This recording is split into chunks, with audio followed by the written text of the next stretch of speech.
Bismillahirrahmanirrahim. Assalamualaikum warahmatullahi wabarakatuh.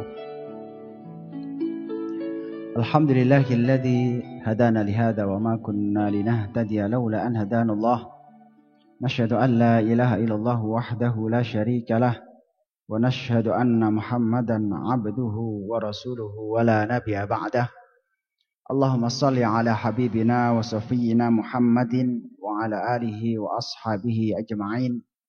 Allahumma la sahla illa ma ja'altahu sahla wa anta taj'alul hazna idza syi'ta sahla. Sahhil lana umurana warhamna birahmatika ya arhamar rahimin. Amma ba'd. Alhamdulillah ikhwan fiddin rahimakumullah, pada kesempatan hari ini ada nuansa yang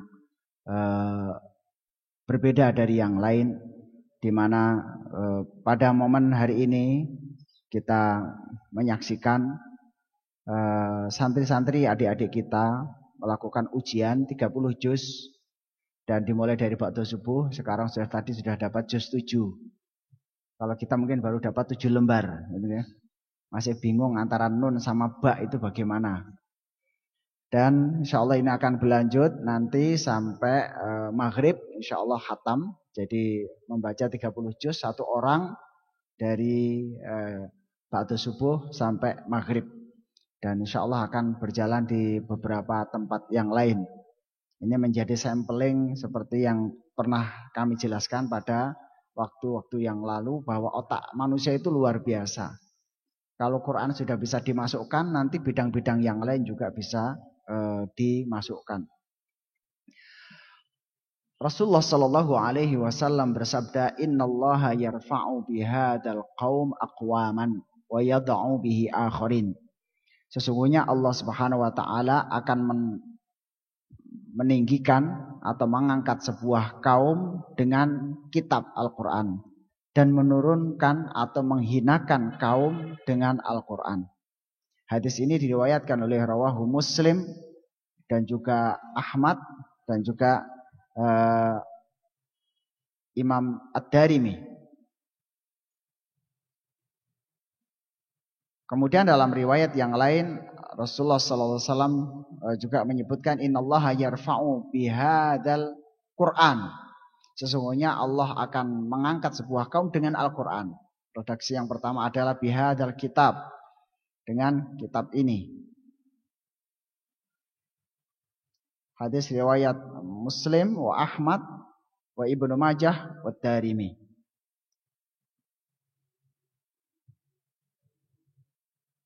Dan ini menjadi sebuah kenyataan dalam sejarah peradaban kaum muslimin, peradaban dunia. Bahwa kaum muslimin pada saat menguasai dunia, betul-betul perhatian khusus mereka dari Al-Quran. Dalam kajian sirah kemarin kita mengambil sebuah fungsi, dan saya ulang kembali bahwa seakan-akan Al-Quran ingin menunjukkan bahwa peradaban Al-Quran tidak tercampuri. Peradaban Islam tidak terkontaminasi dan tidak tersumbang dari peradaban manapun. Sebagaimana Barat, berbeda Barat. Kemajuan Barat sekarang ini adalah merupakan transformasi atau perpindahan peradaban dari peradaban Islam kemudian menuju peradaban Barat. Sehingga ini buah peradaban Barat itu adalah buah, salah satu buah dari peradaban Islam. Dan itu tidak bisa dibantah oleh sejarah, dan surat-surat dokumen masih sangat jelas tersimpan dengan baik bagaimana raja-raja Barat Eropa saat itu mengirimkan anak-anaknya untuk belajar Islam ke peradaban-peradaban Islam, sebagaimana sekarang yang terjadi sebaliknya. Anak-anak pemuda-pemuda Islam pada belajar ke Barat untuk menimba peradaban itu. Akan tetapi kita memulai bahwa munculnya peradaban Islam di awal adalah steril dari segala bentuk peradaban. Peradaban Islam ini muncul di tengah-tengah kaum yang buta huruf. Untuk menunjukkan kesterilan bahwa peradaban Islam muncul bukan intervensi budaya yang lain. Peradaban Islam bukan sumbangan dan comotan-comotan dari budaya yang lain.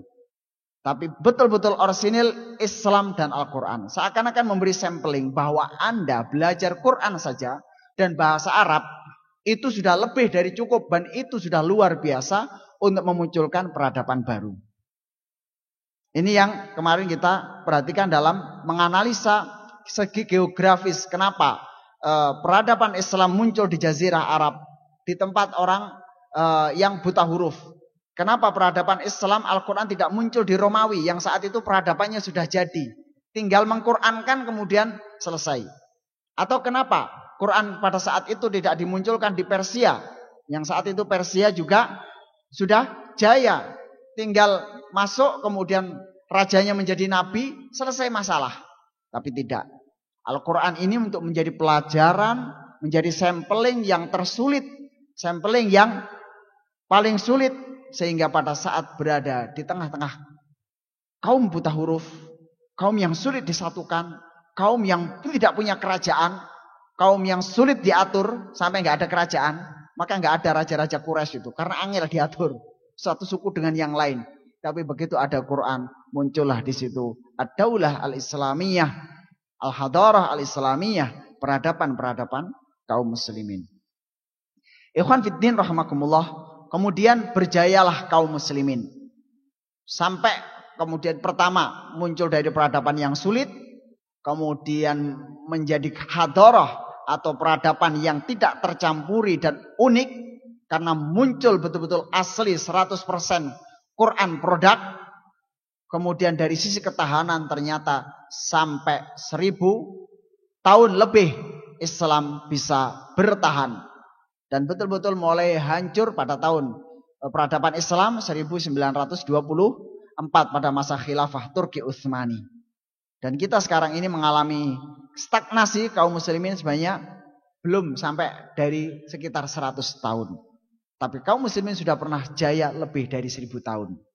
Ini perlu dilihat. Jadi antum di sini jangan sampai membuat pemuda ini lagi tidak pede dengan Islam karena Islam kalah. Islam pernah menang 1000 tahun. Dan Islam sekarang baru berada di titik kejenuhan di usia 100 tahun. Dan ini sudah mulai abad kebangkitan kembali, yaitu abad kebangkitan Al-Quran. Ini yang pertama. Kemudian yang kedua, perlu dilihat dari ruh dari sirah Rasulullah Sallallahu Alaihi Wasallam. Ini yang pertama tadi, orisinilitas peradaban.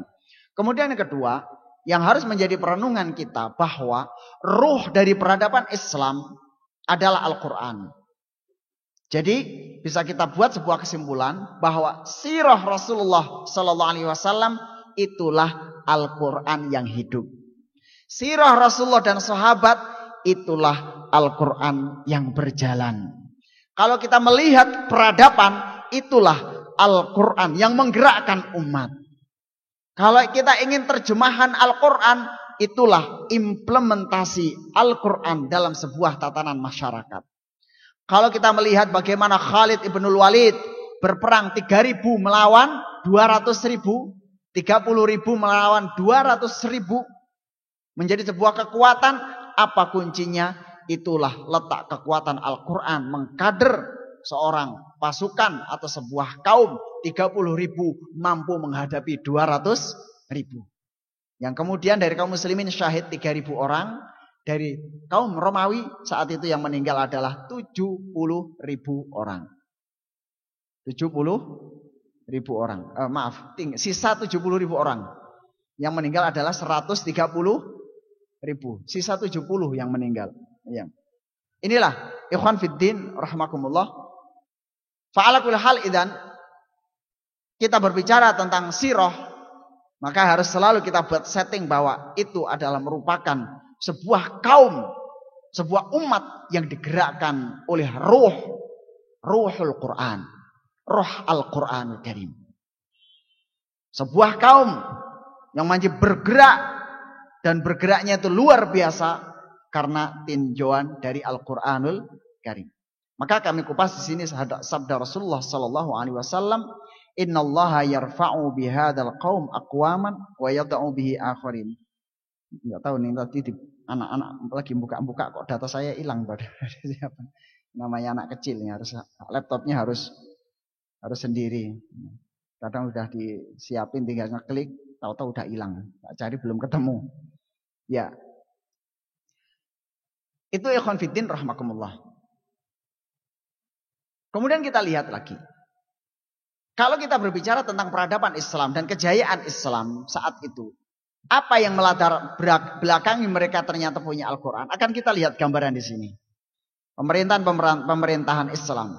Bahwa Rasulullah SAW benar bersabda, Innallaha yarfa'u bihadzal qaum aqwaman. Sesungguhnya Allah menghinakan sebuah kaum dengan Al-Quran. Artinya apa? Kalau ingin jadikan kaum itu terhina, Allah jauhkan dia dari Al-Quran. Tapi kalau Allah inginkan dia akan berjaya, menguasai peradaban, maka Allah jadikan cinta terhadap Al-Quran. Kita lihat ada sebuah dialog sejarah yang cukup menarik di sini, yaitu pada masa Malik bin Marwan. Saat itu ada Zuhri lagi berkunjung dari berbagai daerah. Masa khilafah Islam, masa kejayaan Islam dari abad 1 sampai abad ke-7. Nah, pada masa Az-Zuhri ketemu dengan Malik bin Marwan. Faqal, maka kemudian Malik bin Marwan bertanya, Aina qadimta ya Zuhri? Anda baru datang dari mana wahai Zuhri? Qultu min Makkah. Kami mengatakan kami berangkat dari Mekah. Faman khalafta biha yasudu ahlaha. Siapa yang menjadi pemimpinnya dan apa alasan dia mengambil pemimpin itu? Bukan pemilu. Jadi alasan mengambil pemimpin. Siapa yang memimpin dan apa alasannya dia dijadikan pemimpin. Ini pertimbangannya. Bukan suara terbanyak. Maka Zuhri mengatakan kultu yang memimpin Mekah adalah Atha bin Abi Robah. Yang memimpin adalah Atha bin Abi Robah. Qala faminal Arab am minal mawali. Apakah dia dari Arab atau dari mawali? Apakah dia dari Arab atau dari mawali? Mawali non Arab dan mantan budak. Menjadi gubernur. Kalau gubernur memimpin Mekah dan luas. Ya, gubernur kalau dulu, kalau sekarang ya presiden. Ya kalau dulu gubernur. Siapa yang memimpin? Atha bin Abi Robah. Minal Arab aminal mawali. Dari orang Arab atau mawali. Non Arab dan kadang banyak mereka itu adalah para budak-budak saat itu. Tapi selesai itu kemudian dia mengkaji Al-Quran. Mempelajari Al-Quran. Menjadi pinter. Kemudian terangkat menjadi pemimpin. Seorang budak menjadi pemimpin. Orang hebat gak punya Quran. Gak jadi apa-apa. Kemudian selesai itu. Wabima yasuduhum. Nah. Wabima sadahum. Qala biddiyanah warriwayah. Kami pilih mereka karena dia menguasai Quran dan sunnah. Wa inna ahlu diyanah warriwayah layam bagi ayyasudu. Pertimbangan kaum muslimin saat itu, siapa yang paling faham Quran dan siapa yang paling faham sunnah, dialah yang menjadi hakim dan qadhi. Kemudian ditanya lagi, siapa yang memimpin Yaman? Qala faman yasudu ahlal Yaman. Siapa yang memimpin Yaman sekarang? Wahai Zuhri. Maka kemudian Zuhri menjawab, qultu Tawus bin Kaisan. Dia adalah Tawus bin Kaisan. Qala faminal Arab am minal mawali. Apakah dia dari Arab atau dari mawali? Apakah dia dari Arab atau dari golongan mawali? Maka kemudian kultu minal mawali. Dia adalah dari mawali. Jadi jazirah Arab saat itu menjadi puncak kejayaan Islam. Yang memimpin ternyata bukan orang Arab. Di Mekah itu Atha bin Abi Robah. Bukan orang Arab. Dia dari mawali. Kemudian yang dari Yaman. Siapa itu? Yaitu Tawus bin Kaisan. Gurunya Imam Syafi'i. Itu juga bukan orang Arab. Tapi dari mawali. Kemudian faman yasudu ahla Misra. Siapa yang memimpin menjadi sayyidnya di penduduk Mesir? Qultu Yazid bin Abi Habib. Maka namanya adalah Yazid bin Abi Habib. Qala faminal Arab am minal mawali. Dari Arab atau dari mawali? Qultu minal mawali. Mekah dari mawali yang memimpin. Kemudian Yaman Tawus bin Kaisan. Bukan orang Arab, orang mawali. Terus kemudian Mesir Yazid bin Abi Hubaib. Ini adalah dari mawali, bukan orang Arab. Qala faman yasudu ahlus Syam. Siapa yang memimpin Syam wahai Zuhri? Syam sekarang adalah Suriah, Lebanon, Palestina dan sebagian Yordan. Siapa yang memimpin Ahlus Syam? Qala Makhul. Namanya adalah Syekh Makhul. Faminal Arab aminal mawali. Dari Arab atau dari mawali? Qultu minal mawali. Dia adalah dari mawali. Bukan dari orang Arab. Faman yasudu ahlul jazirah. Siapa yang memimpin ahlul jazirah? Qala Maimun bin Mahran. Qala faminal Arab am minal mawali. Apakah dari Arab atau dari mawali? Qultu minal mawali. Qala faman yasudu ahlul Basrah. Nah, Irak. Siapa yang memimpin ahlul Basrah? Maka Yazid menjawab, dia adalah Al-Hasan bin Abi Al-Hasan. Qala faminal Arab. Qala minal Arab. Coba. Dari daerah-daerah negara kekuasaan. Negara-negara Uni. Khalifah itu kan gabungan dari negara-negara. Mulai Yaman. Ya, pertama dari Mekah. Berarti Saudi dan sekitarnya. Yaman. Berarti ke Afrika dan sekitarnya. Basrah. Irak. Kemudian dan sekitarnya. Irak, Iran dan sekitarnya. Kemudian mana lagi tadi? Mesir. Maroko dan sekitarnya. Kemudian tadi disebutkan apa dari Al-Bahrain. Al-Jazirah. Jazirah itu kepulauan-kepulauan. Itu juga dan sekitarnya. Mungkin sekitar Bahrain, Kuwait dan sekitarnya. Semua yang memimpin mawali. Bukan orang Arab. Dan dari alumni-alumni budak. Tapi mereka menjadi mulia karena apa? Karena kekuatan Al-Quran. Inilah ikhwan fiddin rahmakumullah. Maka kesimpulan kita menjadi panduan pada kita. Kalau kita mau bangkit, kembalilah kepada Al-Quran. Kalau kita ingin berubah, sekarang fase pemuda kita kembali pada Al-Quran. Baca Quran. Iqra'ul Quran. Itu yang penting. Karena sekarang ini masa kebangkitan Islam makin jelas. Orang lain melihat sisi politik, orang lain sisi ekonomi. Enggak, kita tunjukkan hadis Rasulullah aja. Kalau orang itu mulai cinta Quran. Kalau mahasiswa itu mulai senang ngapalin Quran. Kalau bule-bule mulai senang Quran. Itu hati-hati. Islam akan kembali berjaya. Kalau sudah mulai masyarakat mulai cinta Al-Quran. Di Iskarima kemarin ada paket 40 hari menghafal Quran. Ada yang hari ke-17 sudah hafal Quran. Ini insya Allah nanti akan suatu saat mudah-mudahan akan kita buka di UNS. Paket tahfidzul Quran 40 hari. Ya, itu sudah hafal Quran. Jadi nggak usah mondok. Ya cukup 40 hari. Baiklah. Kita jangan sampai kalah dengan orang-orang bule-bule sekarang udah mulai banyak yang hafid Quran. Ya kita lihat nih.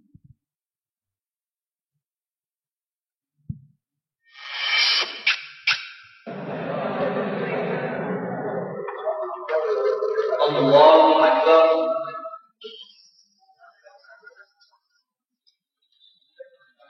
Alhamdulillahi Rabbil Alamin. Ar-Rahmanir Rahim. Maliki yawmiddin. Iyyaka na'budu wa iyyaka nasta'in. Ihdinas siratal mustaqim. Siratal ladzina an'amta 'alaihim غير المغضوب عليهم ولا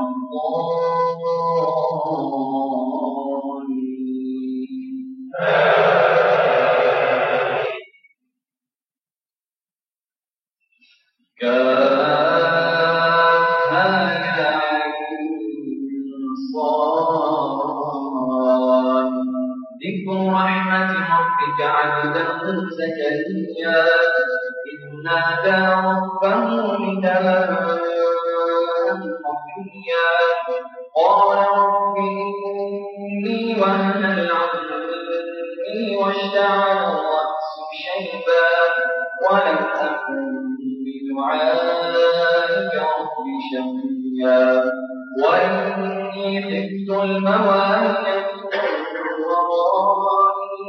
وكانت امرأتي عاقرا فهب لي من لدنك وليا يرثني ويرث من آل يعقوب واجعله ربي رضيا. Ya.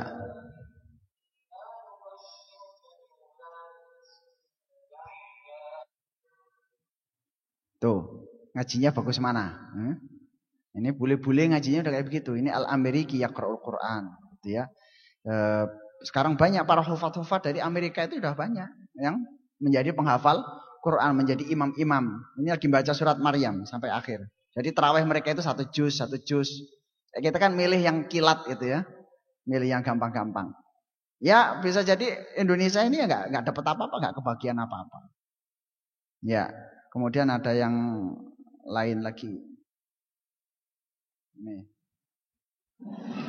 فبما نقضهم ميثاقهم وكفرهم بآيات الله وقتلهم الأنبياء بغير حق وقولهم غلاهم بل طبع الله عليها بكفرهم فلا يؤمنون إلا قليلا وبكفرهم وقولهم على مريم بهتانا عظيما وقولهم إنا قتلنا المسيح عيسى ابن مريم رسول الله وما قتلوه وما صلبوه ولكن شبه لهم وإن الذين اختلفوا فيه لفي شك منه ما لهم من علم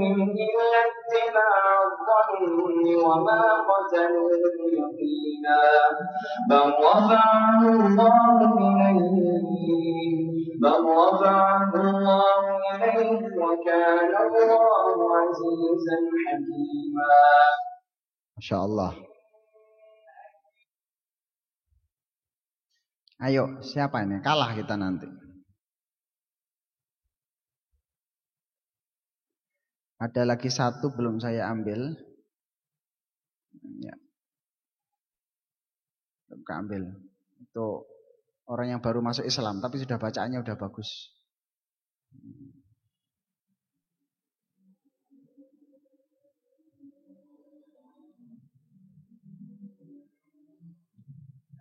My name is John Michael Turner. I currently reside in Burlington, Vermont.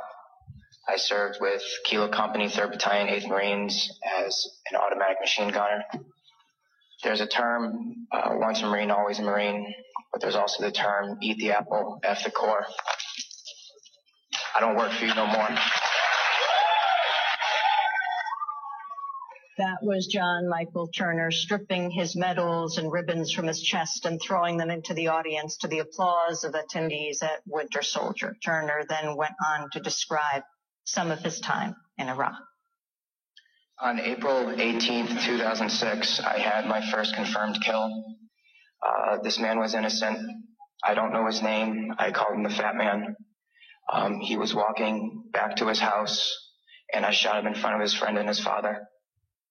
Ya, ini mereka-mereka yang tersentuh oleh Al-Quran, seorang jenderal waktu-waktu veteran, veteran Irak ya, veteran Irak. Kemudian begitu mendengar Quran, kemudian dia masuk Islam dan selesai itu dia lepaskan seluruh bintang-bintangnya. Antum lihat itu langsung diambil, dia langsung melepaskan diri, bintangnya malah digua. Tuh, merupakan barok. Ya. Inilah ikhwan fiddin rahimakumullah, Quran itu memang menjadi sebuah kekuatan yang luar biasa. Luar biasa. Jadi jangankan sampai ngerti isinya, dengarkan suaranya aja, itu sudah membuat seseorang itu bisa tersentuh dan kemudian masuk Islam.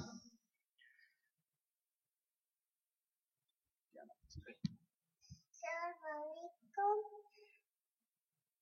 I'm going to recite Surat Al-Mulk.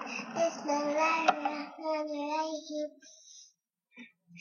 Tabarakalladzi biyadihil mulku wa huwa ala كل شيء قدير الذي خلق الموت والحياة ليبلوكم أيكم أحسن عملا وهو العزيز الغفور الذي خلق 7 سماوات طباقا ما ترى في خلق الرحمن من تفاوت فارجع البصر هل ترى من فطور ثم ارجع البصر كرتين ينقلب إليك البصر خاشعا وهو حسير.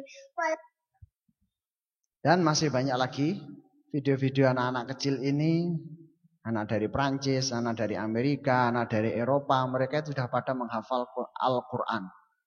Fa'ala kulli hal, ini menjadi sebuah gerbang bahwa kebangkitan Islam itu sebuah keniscayaan. Kebangkitan Islam sebuah hal yang pasti. Akan tetapi Islam bangkit, kita itu posisi di mana? Atau gerbong itu berjalan kemudian kita tertinggal. Maka dari sinilah ikhwan fiddin rahimakumullah, menjadi pekerjaan pada diri kita untuk mulai kembali kepada Al-Quranul Karim. Sebagaimana Rasulullah Sallallahu Alaihi Wasallam bersabda dalam hadis-hadis yang lain. Rasulullah bersabda, khiyarukum man ta'allamal Qur'an wa 'allamah. Khiyarukum, yang paling baik di antara kalian adalah mereka, siapa saja yang belajar Al-Quran dan mengajarkan. Bahkan dalam hadis yang redaksi yang lain, khairukum, sebaik-baik kalian, man, siapa saja, ta'allama, belajar Al-Quran, Quran wa 'allamah, dan mengajarkannya. Dalam hadis yang saya sebutkan tadi, innallaha, sesungguhnya Allah Ta'ala yarfa'u, memuliakan, mengangkat derajat, mengangkat peradabannya, bihadal kalam, dengan kalam ini, dengan Quran ini, aqwaman kaum. Artinya Allah angkat kaum itu dengan Quran, Allah wayada'u, dan Allah hinakan bihi al-akharin. Al-Quran itu menghinakan kepada kaum yang lain. Bukan hanya derajat di dunia, wa hatta derajat fil akhirah. Yuqalu li sahibil Quran. Akan dikatakan kepada para ahlul Quran. Ini ahlul Quran nanti kaum muslim semuanya sudah masuk, sudah persiapan check-in hotel.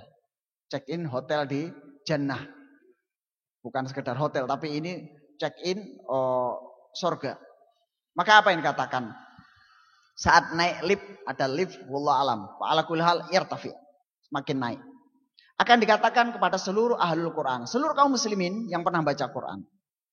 Idza dakhalal jannah, apabila masuk surga, iqra, bacalah, was'ad, dan naiklah. Bacalah dan naiklah. Fayaqra wa yas'ad. Dan maka saat seorang muslim itu membaca Quran, naiklah derajatnya, mulai dia naik. Likulli ayatin darajah, setiap ayat ada derajatnya. Setiap ayat ada derajatnya. Hatta yaqra akhir syai'. A'udzu billahi minasy syaithanir rajim. Bismillahirrahmanirrahim. Alhamdulillahi rabbil alamin. Terus naik. Qul a'udzu birabbin nas. Qul a'udzu birabbil falaq. Qul huwallahu ahad.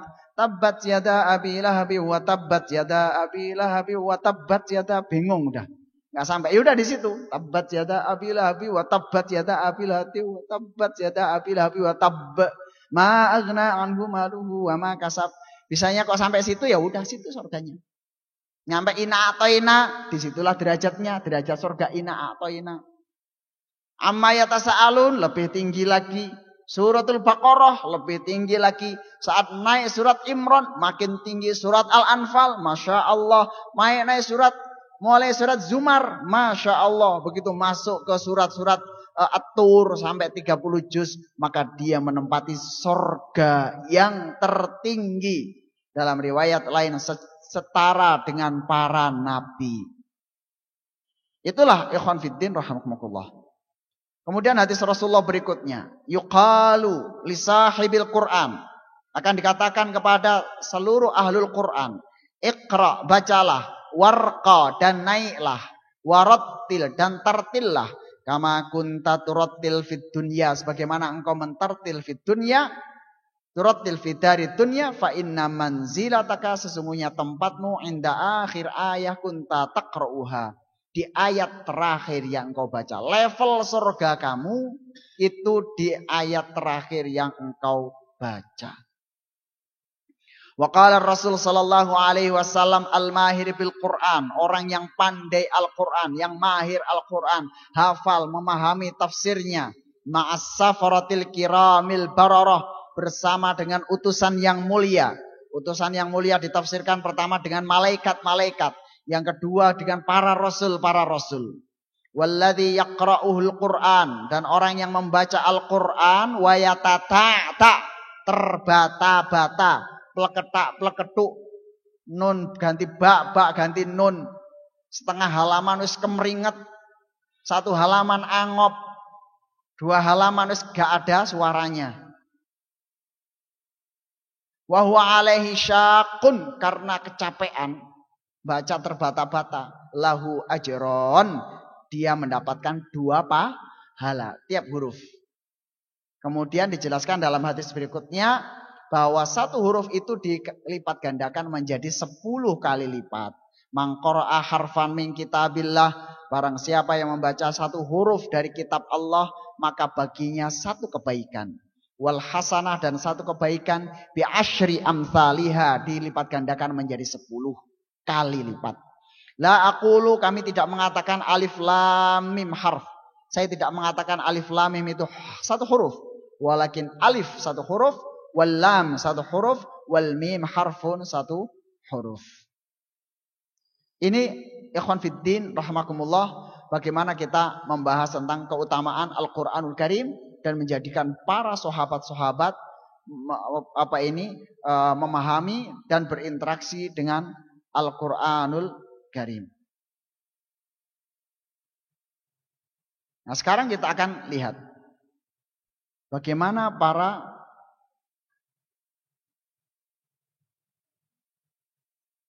salaf kita dalam membaca Al-Qur'an supaya ada perubahan. Fikam yaqra'ul Qur'an. Ini kita belajar sirah tadi karena berkaitan dengan tahfidz Quran.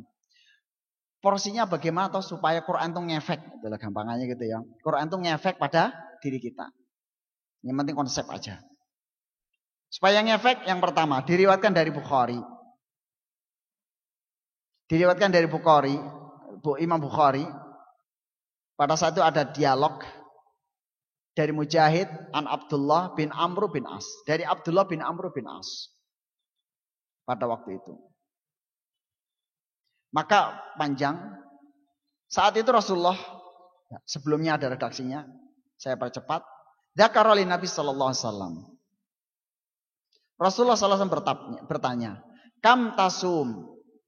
Wahai Abdullah bin Amr bin As, bagaimana kamu puasa? Maka Amr bin As menjawab, "Asumu kulla yaum." Saya berpuasa setiap hari. Itu para sahabat itu kalau tirakat itu ya serius. Puasanya tiap hari. Asumu kulla yaum. Qala wa kaifa takhtim? Dan bagaimana engkau membaca Al-Qur'an? Qultu, aku hatamkan kulla lailah. Saya hatamkan setiap hari. Jadi setiap hari puasa, setiap hari hatam Quran 30 juz. Wah ini ya memang ya itu berarti kekuatan Islam itu apa? Kekuatan karakter.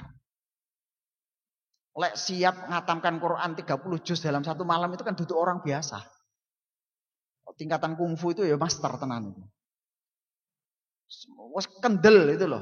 Coba antum jangankan nyoba, kan belum berani, ora wani. Jajal 5 juz, ayo coba kita kapan-kapan di ini Masjid Al-Huda. Menantang siapa yang pemberani. Kalau dulu kan ada selera pemberani. Buktikan keikhwananmu. Buktikan keakhwatanmu. Apa? Ya Allah, kita coba Qiyamul Lail 10 juz. Situ ada keterangan, siapkan bantal, siapkan minyak angin, kemudian siapkan ambulan, semuanya disiapkan. Wah ini perang tenanan. Oh iya, 10 juz itu perjuangan. Itu mendidik bagaimana? Siap puasa. Itulah profil sahabat kita lihat. Puasa setiap hari, khatam Quran kullal lail. Qal, maka Rasulullah melihat sahabat yang seperti itu. Kemudian beliau malah mengatakan, sum fi kulli syahr salasah. Jangan tiap hari. puasalah 1 bulan cukup 3 hari. Puasa bid tanggal 11, 12, 13. Itu udah cukup kata Rasulullah. Waqra' Quran kulla syahr. Khatamkan Al-Quran 1 bulan sekali saja. Itu kata Rasulullah. Qala qultu, maka Amr bin As malah menawar. Qultu atiku aktsara min dzalik. Saya mampu lebih dari itu ya Rasulullah. Saya mampu menghatamkan Quran lebih dari 1 bulan. Kalau 1 bulan terlalu enteng. Kalau puasa 3 hari dalam 1 bulan terlalu ringan. Qultu atiku aktsara min dzalik. Saya mampu lebih dari itu. Qala sum salasata ayyam fil jum'ah. Sudah, puasalah 3 hari dalam 1 minggu, setiap Jumat. Qala qultu atiku aktsara min dzalik. Saya mampu lebih itu. Maka kemudian Rasulullah bersabda, aftir yaumain wasum yaum. Puasalah sehari dan kemudian berbukalah 1 hari. Puasa Daud. Maka apa yang dikatakan Amr bin As, Abdullah bin Amr bin As? Atiku aktsara min dzalik. Maka sum afdhalus saum. Rasulullah sampai tawar-menawar, enggak boleh lebih. Puasalah sebaik-baik puasa, yaitu puasa Daud, puasa sehari dan kemudian berbuka 1 sehari.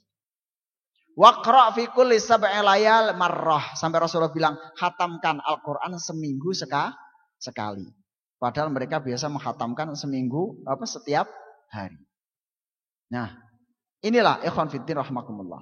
Wa qala Ibnu Hajar, wa qala ba'duhum, rata-rata para sahabat itu menghatamkan Al-Qur'an fi thalathin, setiap 3 hari. Berarti 1 hari 10 juz. Mereka bukan orang nganggur. Mereka penakluk Romawi. Mereka penakluk Persia. Mereka orang sibuk dalam dakwah. Mereka juga para pedagang. Mereka juga bisnismen. Tapi mereka biasa menghatamkan Al-Quran 3 hari sekali. Dan au fi sab'in, atau 7 hari sekali. Berarti 1 hari 5 juz. Li Abi Dzar. Kemudian ada yang puncak-puncak para ahlul Quran.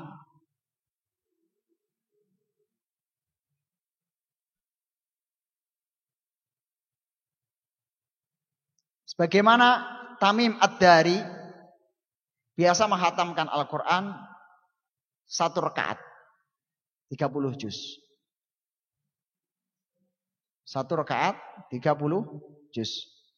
Itu juga dilakukan oleh Imam Asy-Syafi'i, juga menghatamkan Al-Quran 30 juz. 1 rakaat. Lihat gini. Wa ammal ladzina khatamul Qur'an fi rak'atin. Dan sedangkan dari para sahabat-sahabat khotamu yang menghatamkan Al-Quran fi rak'atin, dalam 1 rakaat, fi yaumin wa lailah, dan dalam malam dan siang, atau dalam 1 hari 1 malam, fala yuhsaun, tidak terhitung, likathrotihim, karena banyaknya. Faminhum, di antara mereka, jadi mereka yang khatam itu biasa dalam Qiyamul Lail. Utsman bin Affan, Tamim Ad-Dari, Sa'id bin Jubair, khatamul Quran, mereka biasa menghatamkan Al-Quran fi rak'atin, dalam 1 rakaat fil Ka'bah. Coba sekarang antum belajar Qiyamul Lail sak geblake. Itu hebat itu. Jadi itu tadi, siapkan. Mungkin perlu banner itu ya. Buktikan itu ya. Keikhonan Anda itu. Qiyamul Lail 10 juz. Berani? Oh itu ya. Wani ayo gitu. Nyoba minimal sekali lah seumur hidup. Rasanya bagaimana Qiyamul Lail. Dan para sahabat itu berdirinya sama dengan rukuknya, bayangin. Berarti kalau berdirinya itu setengah jam, rukuknya setengah jam, sujudnya setengah jam. Itu biasanya bingung, tahiyat awal atau tahiyat akhir. Sering, kalau di Mekah itu sudah biasa itu, biasanya 2 juz ya, 2 juz pagi, ba'da isya, kemudian ada jam 1, kadang 2 juz setengah. Dan sujudnya lama. Paling bingung itu duduk di antara 2 sujud. Kalau nggak konsentrasi mesti atahiyat. Ruku maneh. Ada yang sampai berdiri gitu kan. Semua udah sujud, dia masih berdiri, tidur sambil berdiri. Saking khusyuknya. Assalamualaikum warahmatullahi. Tapi dia berdiri. Saking ngelinturnya. Itu unik. Dan biasanya badan itu kemeringat seger gitu ya. Wa minhum Mujahid wa Syafi'i wa akharun mereka Mujahid, Syafi'i dan yang lainnya biasa menghatamkan Al-Quran sehari semalam. Kalau udah begini antum nggak usah ngapalkan Quran. Antum kalau sudah wirid setiap hari khatam, setiap seminggu sekali khatam, insya Allah 4 tahun itu antum akan hafal dengan sendirinya. Akan hafal dengan sendirinya. Ada di antara beberapa kiai-kiai kita menghatamkan Al-Quran 3 bulan cuman. Ada 40 hari, tapi 3 bulan langsung lancar. Kenapa? Sebelumnya dia sudah khatam 150 kali. Inilah ikhwan fiddin rahimakumullah, dan masih banyak kisah-kisah yang lain bagaimana cara salaf. Berarti kalau kita ngatamkan Quran setahun cuma 2 juz, ya nggak ngefek. Nggak tidak berpengaruh pada jiwa kita, nggak ada perubahan.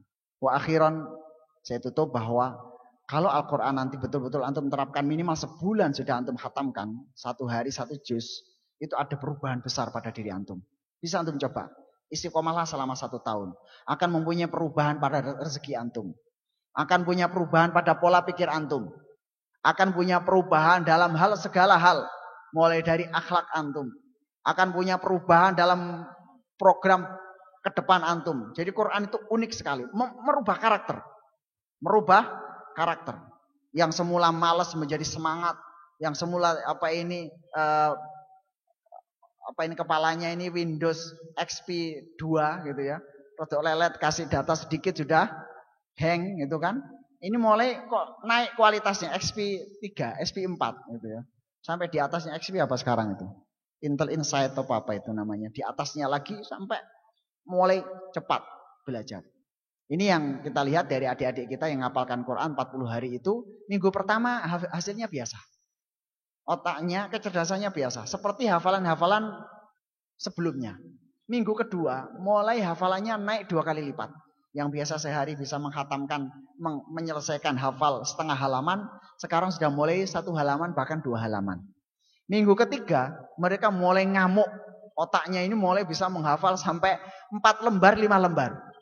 Minggu keempat, mereka sudah bisa menghafal 2 juz 1 hari. Bayangkan, 2 hari hafal 2 juz berarti 45 lembar dalam 1 hari. 45 lembar itu ya banyak. Itu modulnya UNS antum bisa hafal itu. Dihafalin.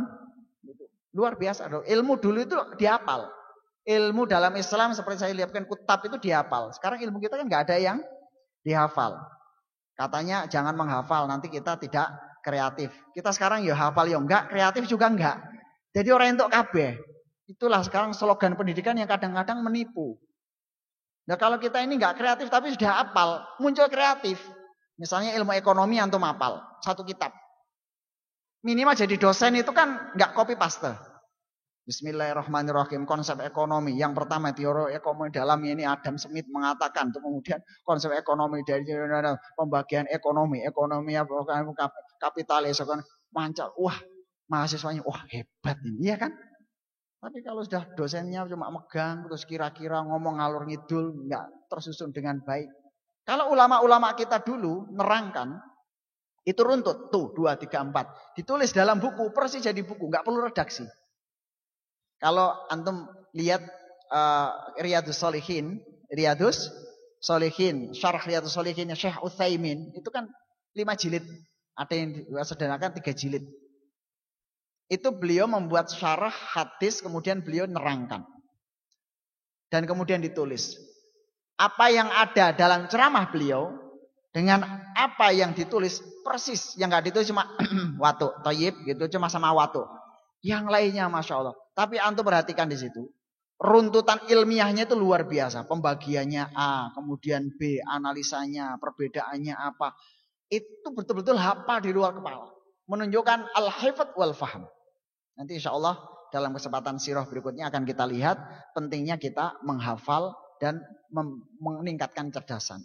Istilah kita itu ada senam otak. Kalau orang kan ada istilah senam otak. Senamnya otaknya kaum muslimin menghafal. Kalau senamnya otak model barat kan nggak tahu model ini apa. Dari otak eming selil kan jadi edan nanti. Itu yang sekarang ini aneh-aneh.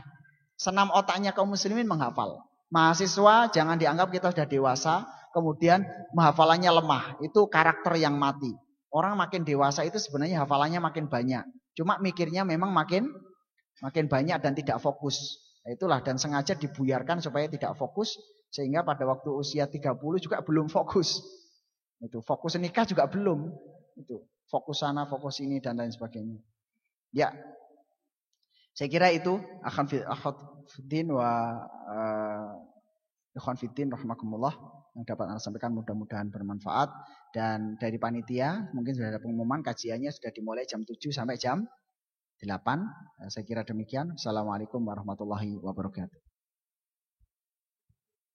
Saya lupa ada pertanyaan. Besok moderator ngasih tahu jam 8 kurang seperempat sudah dikasih apa-apa. Jadi supaya nggak terlalu siang. Bagaimana sebenarnya karakteristik cinta dengan Al-Quran? Karena kadang kita dengan mudah mengucap bahwa saya cinta Quran. Pertama, kita mencintai Quran itu banyak istighfar dulu, memperbaiki akidah, itu yang paling penting. Karena cinta Quran itu kata Utsman bin Affan, man lam yashba' bi qiraatil Quran, lam law taharatil qulub lam tashba' bi qiraatil Quran.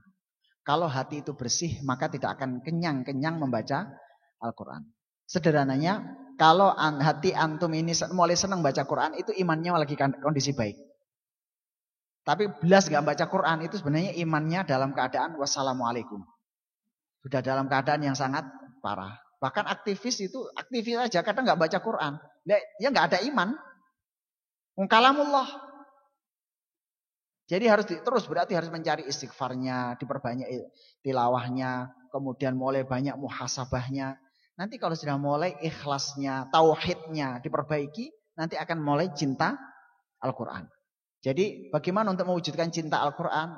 Kalau kita membaca dalam takaran Islam minimal sebulan sekali, khatam, itu kondisi hatinya baik. Kalau terlambat 40 hari toleransinya. Di atas 40 hari ada tanda-tanda kemunafikan pada seorang muslim. Pokoknya dicerna dulu aja, nggak usah dipikir gitu ya. Pokoknya masuk ada dulu konsepnya. Dan pada waktu ceramah jangan dianggap ini berarti kita munafik gitu. Ya bisa jadi juga iya gitu. Tapi yang penting ilmunya dulu dipegang. Ini halal haram jelas dulu, yang penting tahu. Masalah agendanya nanti minta petunjuk sama Allah, kekuatannya tiap-tiap manusia akan berbeda. Wa nufaddilu ba'dahu ba'dahu. Ada yang besok langsung berubah. Ada yang seminggu gak berubah, ada ngaji 2 tahun ya pancet wae, itu tergantung kita. Bagaimana mengkompilasikan ilmu yang sekarang diajarkan di negara kita dengan ilmu sirah dan Al-Quran. Kami sebagai mahasiswa merasa terlalu banyaknya tugas kuliah sehingga menyampingkan ilmu Islam tersebut. Selesaikan dulu kuliahnya dan mulai belajar Al-Quran semampunya dulu. Nanti selesai antum kuasai dan antum kuasai ilmu-ilmu yang telah antum pelajari kuliah itu, kemudian mulailah meneliti Al-Quran. Belajar Al-Quran dan bahasa Arab. Insya Allah di Iskarima sudah mulai akan disiapkan markas Quran wa lughah Arabiyah. Untuk umum, tidak terbatas umur. Mahasiswa sudah punya anak 5, punya anak 12, bebas untuk melakukan tahfidz dan bahasa Arab. Nanti ada paket bahasa Arab 6 bulanan, tapi intensif, 1 hari 15 jam. Gitu ya. Jadi sekolah itu aja suwe-suwe gitu loh. Kayak antum kan kesuwen gitu. Sebenarnya kuliah 4 tahun itu bisa dipangkas menjadi 2 tahun dengan cara berasrama. Dengan cara berasrama dan ngebut. Ya. Kemudian yang ketiga, terkadang dalam belajar kita sering mengalami virus malas. Bagaimana cara mengatasinya? Orang malas ini orang yang bingung terhadap dirinya sendiri. Gak kenal dirinya itu siapa. Maka orang yang gak tahu diri sebenarnya orang malas itu. Ini perlu belajar nanti ma'rifatullah sama ma'rifatul Islam. Sama ma'rifatul insan. Itu proses malas. Boleh kadang malas itu sebenarnya hanya sekilas istirahat sebentar. Tapi pada hakikatnya orang muslim dan manusia itu gak ada namanya malas. Bisa jadi dia disorientasi. Dia tidak sadar apa yang dilakukan. Dan dia tidak tahu apa yang dilakukan.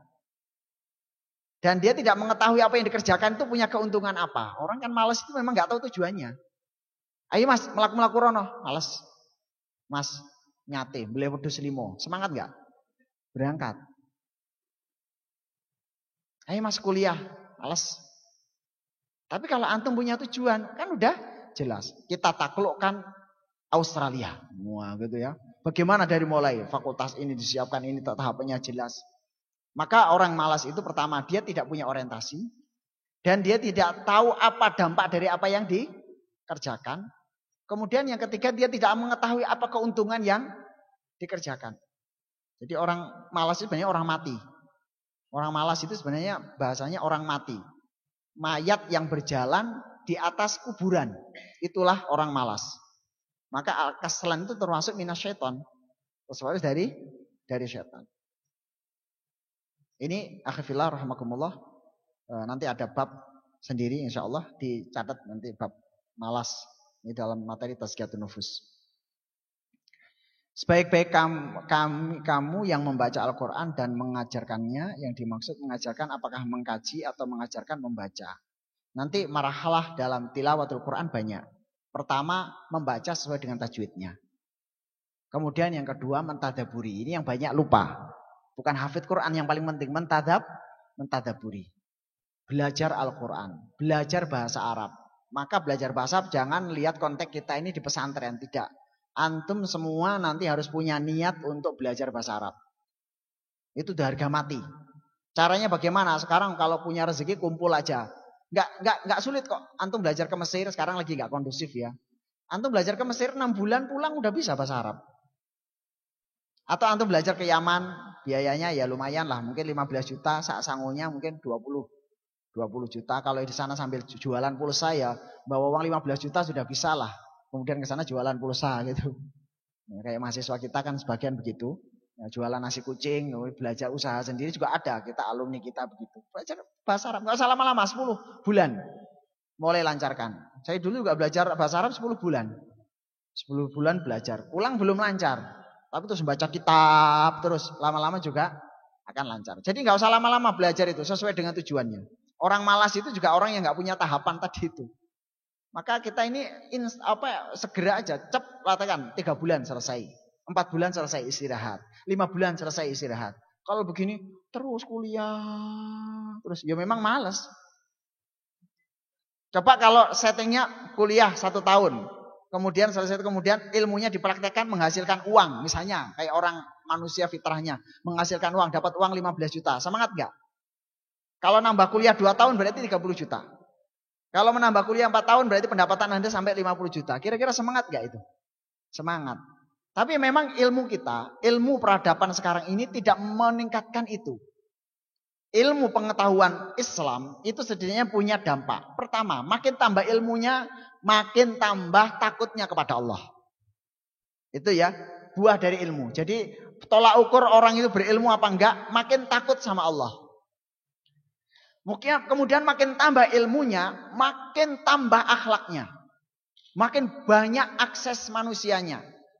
Makin banyak dicintai oleh orang. Makin baik tingkah lakunya. Kemudian makin tambah ilmunya, makin banyak uangnya. Makin banyak nilainya. Sekarang kita SMP ukuran uangnya apa? Minta uang lebih banyak, ya kan? SMA produktivitas keuangannya ngentek-ngentek sego. Ngentek-ngentek duit. Perguruan tinggi tambah maneh gitu. Walaupun sudah mulai malu minta sama orang tua, tapi makin banyak. Kemudian tamat perguruan S1 masih juga. Padahal dalam Islam itu 15 tahun sudah harus bisa mandiri. 15 tahun. Maka antum sekalian jangan masuk dalam kotak yang tidak sadar yang memenjarakan antum sekalian. Antum sekarang belajar nggak cukup hanya kuliah saja. Mulai harus belajar golek duit. Kudu belajar golek duit apapun caranya. Yang kedua, sudah mulai mengkaji ilmu Al-Quran dan Sunnah, sirah terutama. Sekarang tugas saya nggak usah banyak lah antum baca Al-Quran sak sempatnya walaupun hanya 2 baris. 2 baris 1 hari itu juga cukup. Atau kalau malas pakai MP3 dengerin. Sekarang ada program Android itu yang menghafal, ada programnya. Jadi antum baca di situ ada surat misalnya An-Naba ayat 1 sampai 3 diulang berapa? 20 kali. Udah situ. Dengerin. Sampai 20 kali orang hafal ya berarti ya perlu didandake itu. Mungkin ada sesuatu yang error itu. Ya, ini ikhwan fiddin rahimakumullah, revolusi perubahan tidak mungkin dengan kehidupan kita yang biasa-biasa. Antum nggak akan mungkin berubah kalau hidup antum ya tetap ngene tok.